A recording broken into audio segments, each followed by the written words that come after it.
নমস্কার বন্ধুরা, আমার রান্নাঘরে সবাইকে স্বাগত। আজ বানিয়েছি হাতে মাখা মসুর ডালের চচ্চড়ি। এই মসুর ডালের চচ্চড়ির রেসিপিটা দেখার পর যদি ভালো লাগে তাহলে অবশ্যই একটা লাইক করো। তো চলো দেরি না করে কিভাবে বানিয়েছি সেটা দেখে নিই। প্রথমেই আমি এখানে 1 কাপ মসুর ডাল নিয়ে নিয়েছি। এই মসুর ডালটা একটু দেখে নাও, একদম কিন্তু এগুলো একটু মোটা দানার নিয়েছি। আর এই ডালের চচ্চড়ি খেতে গেলে কিন্তু একটু মোটা ডালটা নিলে বেশি ভালো হয়। সরু দানার ডালটা নিলে কিন্তু একদম গলে যাবে, তখন কিন্তু সেই চচ্চড়িটা ভালো লাগবে না। তো এই ডালটা আমি প্রথমে 2 থেকে 3 বার জল দিয়ে ভালো করে এটাকে ধুয়ে পরিষ্কার করে নিয়ে নিয়েছি।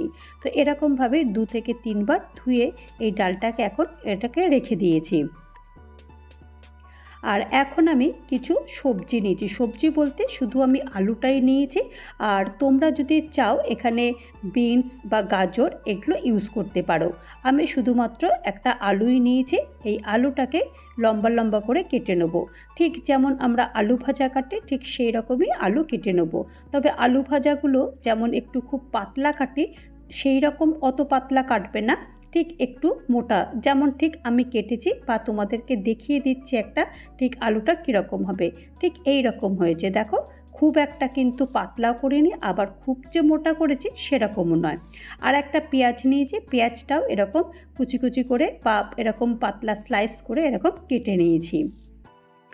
আর এখন এখানে আমি পেঁয়াজটা তোমরা যদি না দিতে চাও তাহলে পেঁয়াজটা নাও দিতে পারো। অনেকে মসুর ডালে পেঁয়াজ হয়তো খায়ও না, তো পেঁয়াজটা ছাড়া তোমরা রান্না করতে পারো। আর এখন এখানে একটা বেশ বড় সাইজের একটা টমেটো নিয়েছি। আর আমি এখানে একটা বড় সাইজের নিয়েছি। আর তোমরা যদি ওই মাপেরই মসুর ডাল নাও তাহলে তোমরা এখানে 2টো ছোট ছোট সাইজের টমেটো নিতে পারো। আর টমেটোটা আমি এরকম স্লাইস করে কেটে নিয়েছি। আর এখানে 2টো কাঁচা লঙ্কা আমি কুচি কুচি করে কেটে নিচ্ছি। কাঁচা লঙ্কার পরিমাণটা তোমরা তোমাদের স্বাদ অনুযায়ী দিও। তোমরা যদি একটু ঝাল খেতে চাও তাহলে একটু বেশি দিতে পারো। আর এখানে আমি 2টো রসুন কুচি নিয়েছি, রসুনটাকে এরকম কুচি কুচি করে একদম কেটে ফেলছি। তো রসুন সবই কাটা হয়ে গেছে। আর এখানে তোমরা রসুন থেতো করেও দিয়ে দিতে পারো। তো এখন চলো এগুলোকে একটুখানি ভালো করে মেখে নিই। তো প্রথমেই ডালটা তো আগে থেকেই ধুয়ে রেখে দিয়েছিলাম। আর এখন সবগুলোই সবজি বলো যেটাই বলো সেগুলো আমি সব এক এক করে সব দিয়ে দিয়েছি। এখানে আলু, টমেটো, পেঁয়াজ, রসুন, কাঁচা লঙ্কা সব দিয়েছি। এখন আমি পরিমাণ মতো নুন দিয়ে দিয়েছি। আর 1/2 চামচ আমি জিরের গুঁড়ো দিয়েছি। 1/2 চামচ আমি লাল লঙ্কার গুঁড়ো দিয়েছি। ঝালটা আবারও বলছি তোমাদের স্বাদ অনুযায়ী দিও। আর 1/2 চামচ হলুদের গুঁড়ো দিয়েছি। আর 2 টেবিল চামচ সর্ষের তেল দিয়েছি। এখানে সর্ষের তেলটা তোমরা যদি চাও যে আরেকটু তোমরা দিতে চাইছো তাহলে কিন্তু তোমরা আরেকটু দিতে পারো। সর্ষের তেলটা একটু বেশি দিলেও এটা খুব একটা যে খারাপ হয়ে যাবে তাও নয়, বরঞ্চ আরও বেশি টেস্টি হবে। তো এখন সব কিছু দিয়ে দিয়েছি। দিয়ে দেওয়ার পর বেশ ভালো করে এটাকে মেখে নেব। একদম মাখতে মাখতেই দেখো একদম টমেটোটা বেশ অনেকটা কিন্তু গলে যাবে। তো এই রকম অবস্থাতে বেশ 2 মিনিট ধরে বেশ ভালো করে এটাকে মেখে নিতে হবে। আর এই রকম করে ডাল কিন্তু বানালে খুব তাড়াতাড়ি হয়ে যায়। আর এটা শুধু ভাতের সঙ্গে না, এটা রুটির সঙ্গেও ভীষণ ভালো লাগে। আর এখন তো শীতকালের মধ্যেও সবাই আমরা রুটি খাই। তো রাত্রিবেলাতে এই রুটির সঙ্গে এই ডালটা ভীষণ ভালো লাগে। আর এখন চলো গ্যাস অন করে দিয়েছি আর কড়াই বসিয়ে দিয়েছি। আর 1 চামচ সর্ষের তেল গরম করতে দিয়ে দিয়েছি। আর এখানে 1/2 চামচ কালো জিরে ফোড়ন দিয়েছি, 2টো রসুন কুচি দিয়েছি আর একটা শুকনো লঙ্কা ফোড়ন দিয়েছি। রসুনটা একটু হালকা লাল লাল করে ভেজে নিচ্ছি।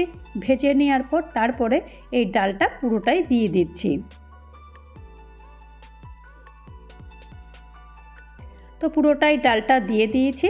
আর দিয়ে দেওয়ার পর তারপরে একটু ভালো করে এটাকে নেড়ে চেড়ে দিতে হবে, কারণ টমেটো রয়েছে আর টমেটো থেকে তো জল বেরোবেই। আর ডালের মধ্যেও কিন্তু জল রয়েছে। আর পুরোটাই যখন মেখেছিলাম তখন কিন্তু একটু জলা জলা ভাব রয়েছে। তো যতক্ষণ পর্যন্ত না যে এই জলা ভাবটা একটু শুকোবে ততক্ষণ পর্যন্ত এটা বেশ ভালো করে এটাকে নেড়ে যেতে হবে। নাড়তে নাড়তে যখন একদম শুকনো হয়ে যাবে তখন আমি জলটা দেব। তো ততক্ষণ পর্যন্ত এটা বেশ ভালো করে এটাকে নেড়ে চেড়ে দিতে হবে।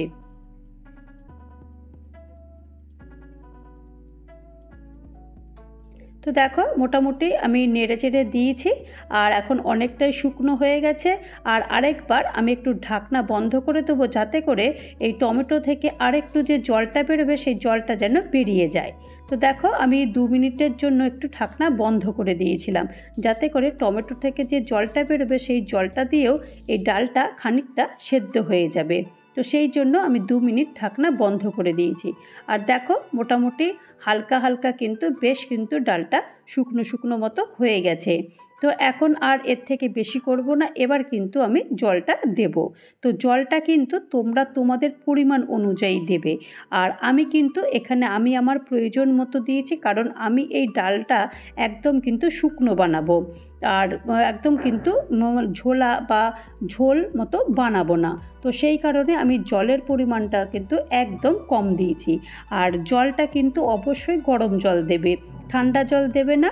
আর দেখো তোমরা দেখতে পাচ্ছ জলটা কিন্তু আমি একদমই কম দিয়েছি, কারণ আমি আগেই বলেছি এই রান্নাটা কিন্তু আমি একদম চচ্চড়ি বানাবো।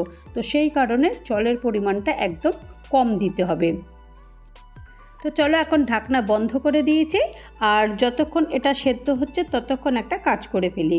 আমি এখানে ফ্রাই প্যান বসিয়ে দিয়েছি গ্যাসে, আর 1 চামচ তেল গরম করতে দিয়ে দিয়েছি। আর এখানে 2টো ডিম দিয়েছি আর সামান্য পরিমাণ একটু নুন ছিটিয়ে দিয়েছি। আর এখন এটাকে ভুজিয়া মতো বানাবো, তবে এখনই কিন্তু এই খুন্তিটা একদম চালাবো না, তা নাহলে কিন্তু ভুজিয়াটা একদম ভালো হবে না। তো এখন একটু 1 থেকে 2 মিনিট রেখে দেওয়ার পর তারপরে এই ভুজিয়াটা তৈরি করে নিলে তাহলে ভুজিয়া কিন্তু খুব সুন্দরভাবে হয়ে যায়। তো এখন এই ভুজিয়াটা তৈরি করে নিয়েছি, আর ভুজিয়াটা করতে কিন্তু একদমই সময় লাগে না। তো ভুজিয়া তৈরি হতে হতে আমার ডালও সেদ্ধ হয়ে গেছে, আর ডালটা দেখো একদম পুরো চচ্চড়ির মতো একদম শুকনো হয়ে গেছে। এখন এই ডালের মধ্যে মিশিয়ে দিয়েছি। ডালের মধ্যে মিশিয়ে দেওয়ার পর তারপরে এই ওপর থেকে একটুখানি ধনেপাতার কুচি ছড়িয়ে দেব। আর আর কিছুই লাগবে না।